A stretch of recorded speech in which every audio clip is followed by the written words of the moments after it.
ఎస్టీలు ఎవరైతే ఉన్నారో వాళ్ళు భయభ్రాంతులకు గురైపోయి మేము ఉండగలమా ఎడా చచ్చిపోతామా అనే క్రమంలో చంద్రమోహన్ రెడ్డి గారిని ఆశ్రయించారు వాళ్ళు.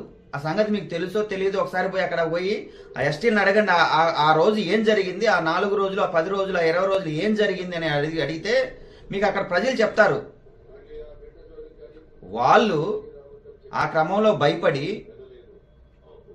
ఆ రోజు ఎస్పీ గారికి, స్టేషన్ హౌస్ ఆఫీసర్ గారికి, అక్కడ ఉన్న ఎవరో చదువుకున్న పిల్లలు కొందరు రిజిస్టర్ పోస్ట్ ద్వారా పోలీస్ స్టేషన్కి, ఎస్పీ ఆఫీస్కి పంపించారు. కావాలంటే పోలీస్ స్టేషన్లో రిజిస్టర్ పోస్టులకు సంబంధించిన అవి హిస్టరీ అవి ఉంటాయి, బుక్లు ఉంటాయి, వాటిని పరిశీలించుకోండి పోయి.